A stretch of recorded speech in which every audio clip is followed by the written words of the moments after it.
The National Human Rights Commission of Nigeria works with other stakeholders at the federal and state government levels, as well as military and security institutions, civil society groups, and international development partners to protect human rights in post-conflict situations.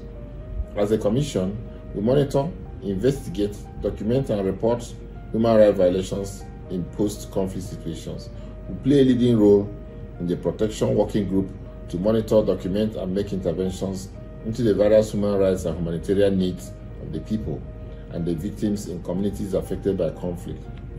The Commission works with government institutions such as the Ministry of Humanitarian Affairs, Disaster Management and Social Development, National Emergency Management Agency, National Refugees and National Commission for Refugees, Migrants and Internally Displaced Persons, and their counterparts at the state government level to ensure that humanitarian interventions are in line with human rights principles. The Commission currently partners development partners such as UNDP, UNHCR, European Union, and International Committee of the Red Cross to advocate for the provision of relief materials, medical assistance, and psychological support to victims of conflict. The National Human Rights Commission Amendment Act 2010 empowers the Commission to assist victims of human rights violations to access remedies and redress.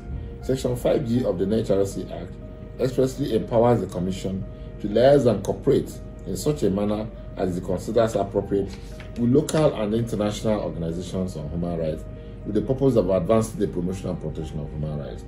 This means that the Commission collaborates with development partners and international bodies as well as local organizations to assist victims of human rights violations within its mandate. The current interventions in the northeast Nigeria, particularly in Borno, Yobe, and Adamawa states, where Boko Haram insurgency has led to series of human rights violations and humanitarian challenges, are typical examples of what the Commission does in post-conflict situations. Though the asymmetric warfare unleashed by the insurgents in the northeast is yet to be over, but the catastrophe requires attention being given to the area by the Commission in collaboration with other agencies, civil society organizations, and development partners. The clashes between the Nigerian military and Boko Haram insurgents have left several communities and villages in ruins.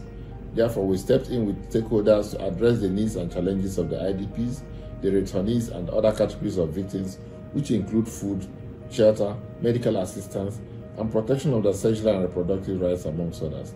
The essence is to check further violation of their rights. Through our collective efforts, a lot of victims, including the IDPs, have been rehabilitated, while some have been returned to their native communities.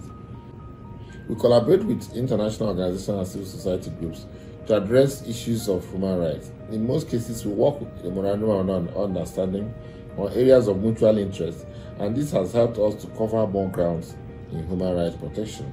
In the course of these collaborations, it is usually agreed between parties how funds, logistics, consultancy services, and technical support will be provided. The Commission has executed and is still executing programs and projects, particularly in the areas that experience human rights violations occasioned by insurgency, communal clashes, and other forms of disturbances. We have carried out several projects and programs in our collaboration with UNDP, UNHCR, ICRC, Open Society Initiative for West Africa, and MacArthur Foundation. The emergence of the Human Rights Agenda Network is a testament of the very important partnership between the Commission and civil society organizations in Nigeria. The online tool is very essential as it will ensure easy and faster dissemination of human rights information and messages across national human rights institutions.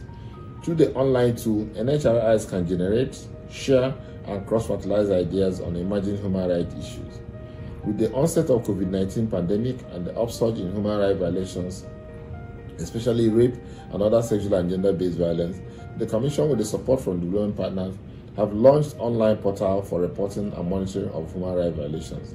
We have also recently launched the UNSOP tool, which will enable real-time reporting and effective prosecution of rape and other sexual and gender-based violence. One of the major challenges the Commission has faced in promoting and protecting human rights in post-conflict situations has been financial and technical resources. The humanitarian challenges in Nigeria occasioned by terrorism and insurgencies are enormous, and they present multifaceted human rights implications and needs. Provisions of more humanitarian aid to enable NHRIs embark on systematic programming, policy integration, and strategic engagement with actors. Setting up emergency human rights centers in the humanitarian setting requires huge resources, which our Commission has not been able to access. In addition, addressing the various needs of the people and communities affected by conflict can only be addressed if NHRIs are able to play effective advocacy and policy influencing roles. Every day, human rights of victims continue to be violated. These include access to housing, livelihoods, quality education, healthcare, clean water, and food. Besides, NHRI's works could assist by sharing experience and international best practices, which will enable member institutions to have a better understanding of their challenges and think out the best approach towards tackling them in a holistic and effective manner.